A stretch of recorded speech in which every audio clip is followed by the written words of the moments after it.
Welcome to That's a Freebie, the show that no matter what the FCC says is still on the air. Play the theme tune. Sit back, relax, unless you're driving. It's time for That's a Freebie. Hello everybody, I'm Diggy. Welcome back to That's a Freebie. I am going to start this episode with some follow-up from last week. If you recall, last week I spoke a little bit about our leopard gecko, Goldie. I talked about how he wasn't feeling very well and how he seemed to have a burn on him. Well, the good news is, it wasn't a burn. I finally managed to, I suppose, for lack of a better term, corner him, which is not what I did. I didn't corner him. That would have terrified him. There was a chance of him dropping his tail if I do that. I managed to get him to stay still and let me actually examine him, which was great because he very rarely lets me do that. It turned out what had happened is a piece of his shed had gotten stuck to his back, and it was basically, he was shedding around it because it was just stuck. I was able to get a little bit of water on a cotton bud and soften it up essentially, and it came off with his next shed. That probably explained why he was shedding so often. He started putting weight on again now. He's a lovely shiny leopard gecko again at this point. He seems to be doing very, very well. He's currently sat next to me, as in sat in his vivarium next to me, splooting like crazy, so he's having a great time. He's just lay on his belly with his legs flopped out to the side, and he seems very happy. Oh, he's actually come out. He must have heard his name. He's come walking out now to have a look at what's going on. So, hello. You want to say hello to everybody? Yeah, he's just looking at me. Probably thinking, what are you doing over here at this time of day? You don't usually come and sit over here. Which I don't. I usually sit on the opposite side of the table. Go figure. Don't know why I sat over here. Anyway, I did. Woo! So, yeah, he's doing great. He seems to be hungry again as well now. He's properly chasing his food. All is good in the world. I have a couple of stories for you this week. Story number one happened just yesterday. Trying to think what day we're on now in relative terms. No, it was the day before that it actually happened. Yesterday was the main day that was issues from it, though. In the town where I live, there has been an enormous flood. Like, I'm talking the whole town is underwater. Well, it's not anymore. It was underwater. So for a while now, they've been doing some roadworks since before the school holidays, actually. So the school holidays started, and the week before the school holidays started, they decided they were going to close the main road that runs through the town centre and essentially dig up all the water pipes and replace them. And then they put a sign up saying, this will be done in 6 weeks. Anyway, it's been way more than 6 weeks now, and they are still digging up said road. So we've had an awful time with the traffic, basically, and they've decided that all the pipes in the town need replaced. I don't know why they've done this, but they have. Anyway, that's irrelevant at this point. What happened is the other day, so on Monday, I want to say, yeah, on the Monday of this week, the new pipes that they put down decided to burst. All of them, all at once. About 3 miles worth of piping just exploded. And so the water mains have just been running into the streets. And it's insane. It's absolutely insane. There was apparently, I couldn't get close enough to see it myself, but apparently there's been steel pipes sticking up out of the ground, which is weird because I'm pretty sure the pipes are plastic, so I don't know where the steel's coming from. Maybe it's the connectors that are joining them together or something like that. Who knows? But yeah, apparently there's been razor sharp steel sticking out the ground. There's now a giant sinkhole where most of the water was coming out. The water has eroded the flooring underneath the streets. So people are being told that they can't go down certain streets. They've made everybody evacuate the cars from the streets and whatnot. I know some houses were evacuated. I don't know if they're back in or not, but yeah, the whole town lost water. We've got trunks. We've got trucks parked all around the town, pumping water back into the system so that we all have clean drinking water and whatnot, and we're being advised to, use it sparingly and all that kind of stuff. So yeah, I'll probably have a bigger update on that for you next week if there's anything worth reporting back. But currently, our entire water supply in the town is being fed by trucks that keep driving away, picking up more water, and then coming back. It's a bit insane. The water has gone down now. That's good. It also turned out that all of the drains were blocked as well. People, it's funny actually because people on Facebook are complaining that the drains are blocked because the council never come around and clean them.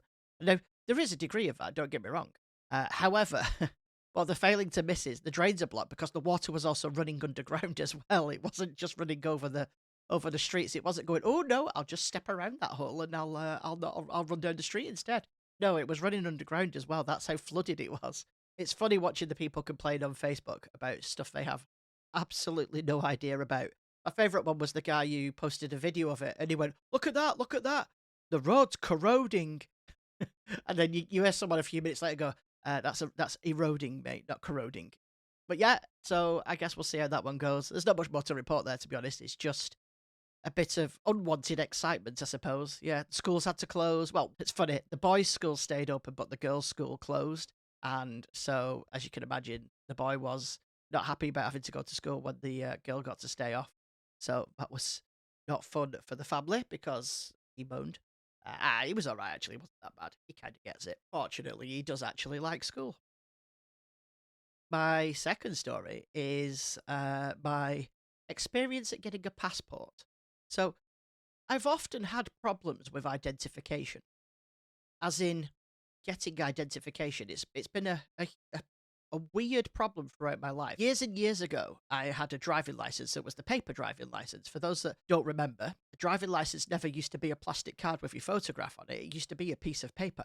And that's what I had as my driving license because of when I passed it. And then over the years, I've needed a photo card one for one reason or another. And I've never had a passport other than when I was a child. I was on my dad's passport for a little while because that's how it used to work. And then I had a passport of my own for a very brief period of time, like a kid's passport, when I went on holiday with my mum.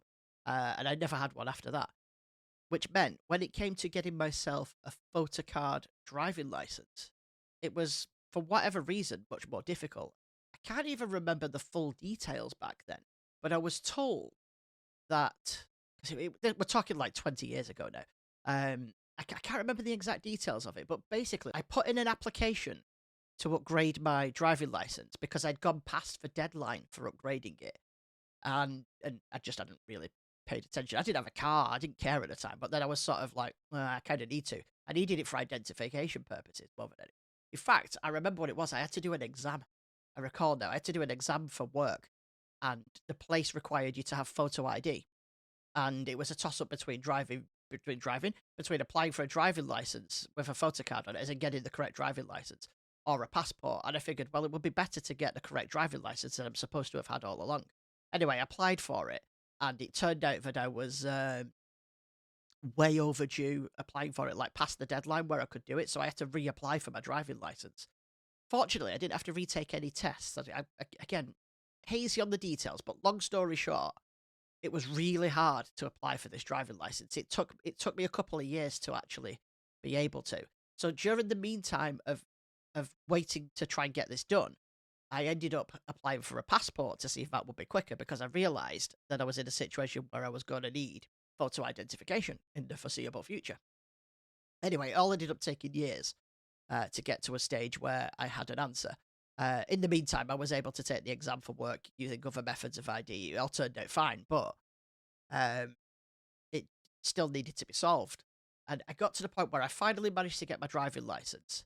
But because it was something like I'd applied for a passport at the same time as I'd applied for a driving licence, and it just all looked a little bit weird. And I got banned from being allowed to apply for a passport for 5 years. And it was purely predicated on the fact that I'd applied for both at the same time. But I think what I'd filled one of the forms out incorrectly. Like I'd filled the form out for the passport saying that I already had a driving licence because I thought that the driving licence would have arrived like imminently before the passport, and then the whole driving license thing fell apart. And so basically I'd lied on the application at that point because I wasn't quite sure how to fill it in in terms of like I will have a driving license by the time I get a passport. Anyway, it turned out I did. Blah blah blah. So I got a letter saying basically I'm not allowed to apply for a passport for 5 years, which was fine. I wasn't going on holiday, and I kind of understood it. It was all a fraud thing essentially. It was because what I'd done looked like I was trying to commit fraud. It looked like I was trying to commit identity theft. And it was fine. It wasn't really an issue because I had no plans on going abroad anywhere. So not a problem.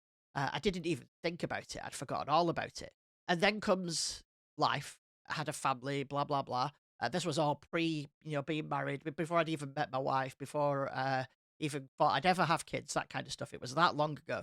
And fast forward to now, we want to go on a holiday. So I applied for a passport in the normal way that you do, not even considering this problem from the past. And this problem from the past didn't actually factor into it in any way, shape, or form.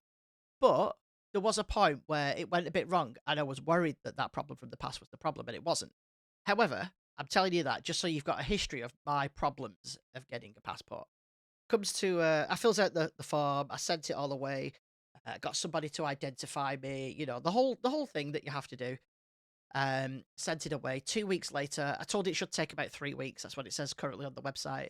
2 weeks later, I get an email from them saying, we've had to decline your application for a passport because you've already got one. And ladies and gentlemen, I do not have a passport. So obviously, I was a little bit worried at this point because we are going away this month, October. So we're in September now. So end of October is when we're going away. Incidentally, there might not be an episode during that week. If I miss a week in October, that's why. But I will try and remember to mention it before then.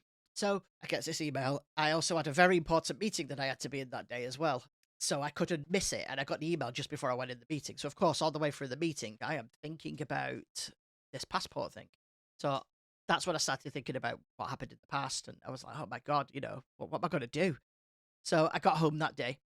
And I basically just made a phone call to the passport office and explained what had happened. And they're like, yeah, you've still got one. You need to cancel your old passport. So I explained, I haven't actually got a passport. I've never had one.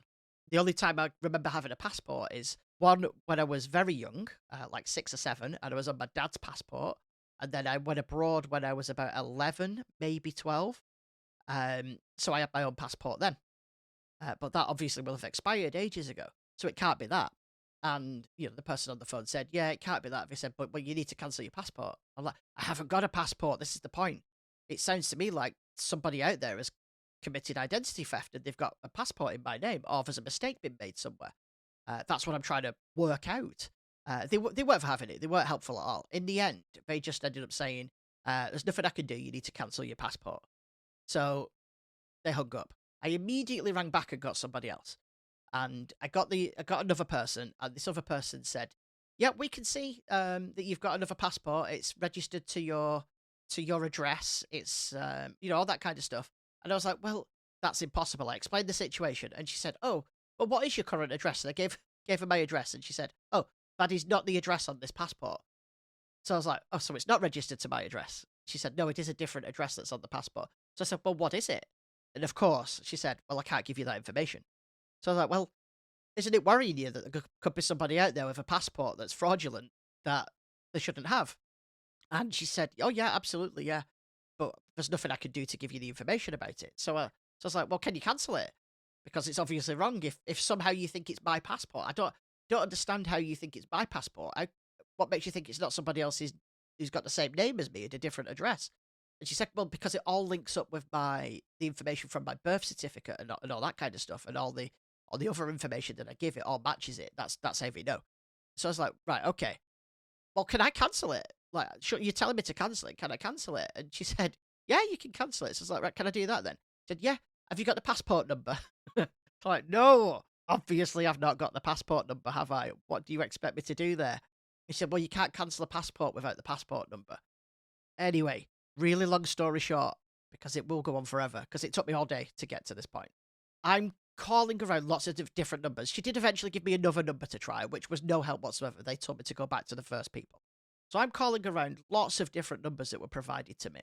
And eventually I got through to somebody who must have been on her lunch break, because when I got through, and I got through straight, like I dialed the number, pressed option 2 or whatever it was, I can't remember, and immediately got through with no ringing, which had not happened before. I had to usually spend about 40 minutes on hold first.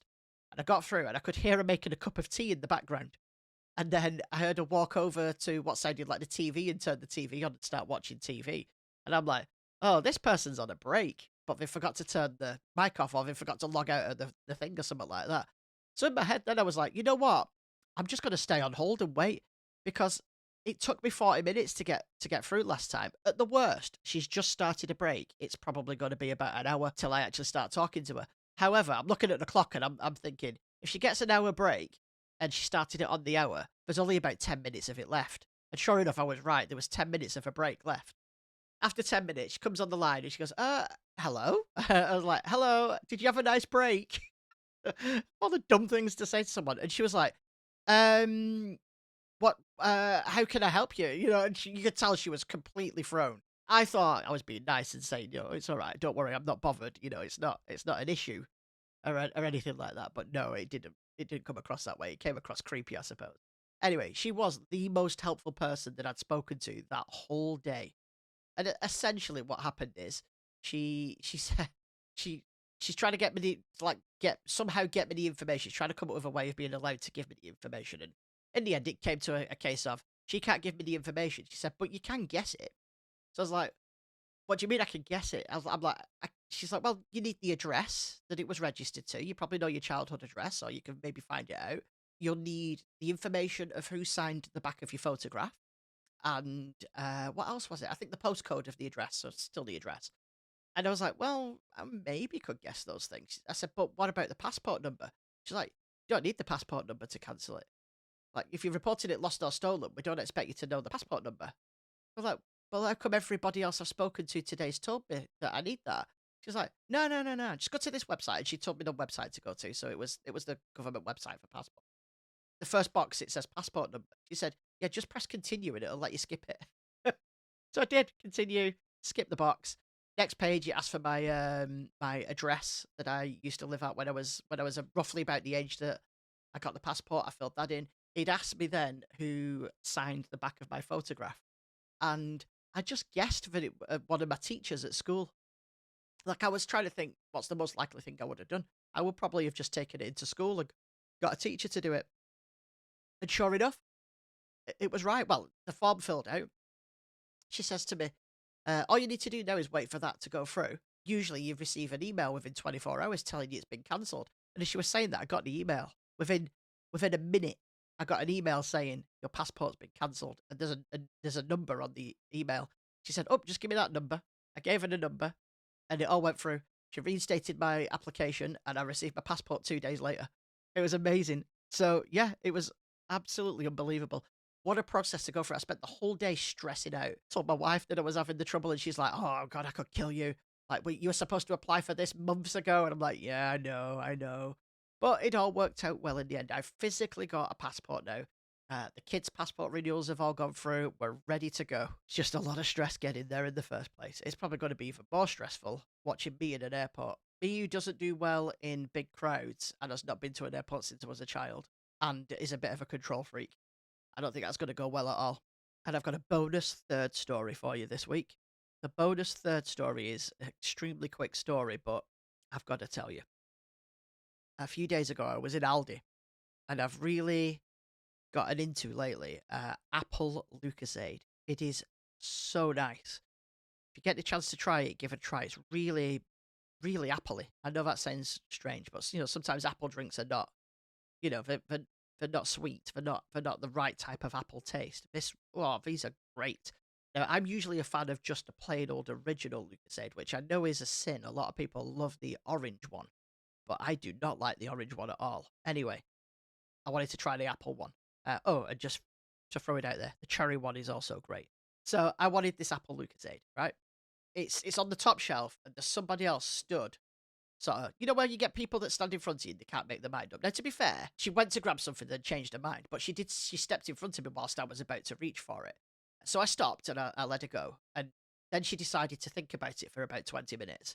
Obviously, it wasn't 20 minutes, but she started to think about it for ages. And I'm like, come on. In the end, I just decided to go for it. I reached over her, I grabbed the apple Lucozade, and then she changed her mind and decided to walk away. And she spun round and she walked into me. And she went, oh, I'm really sorry. And I said, oh, it's okay, don't worry, I'm the one that did the reach-around. And as soon as I said it, I realised what I said. I felt myself go bright red. She looked completely horrified and started walking away. And then I grabbed my Lucozade. I'm walking around Aldi. I didn't need anything else. I just wanted to wait till she'd gone. And then I get to the car park and she's sat in the car next to me. And I'm like, oh no. And I got in the car and my intentions were to not actually leave right away because I had like 20 minutes till I needed to pick the kids up from school. There was no point in going home. So I was just going to watch a video or something in my car while I was waiting. In the end, I just drove off and ended up parking on the street somewhere else so that I wouldn't look like a bloody idiot. Anyway, that is all for this week. I did have a little bit more planned, but I actually think I'm going to leave it for next week because it's quite a large segment. And I'm getting warnings everywhere that my batteries are about to die on all my products. And they're all plugged into power but not charging, so I don't quite know what's going on there. So I think I'm going to have to cut it there just in case everything dies. I'm wondering if we're having a power issue. I'll update you next week, I guess. But for now, let's finish with a joke. What do you call a number that can't stay in one place? It's a Roman numeral. Thank you very much, everybody. I will see you next week on That's a Freebie. Don't forget, you can go to andOneMoreThing.net to submit topics for the show. Bye!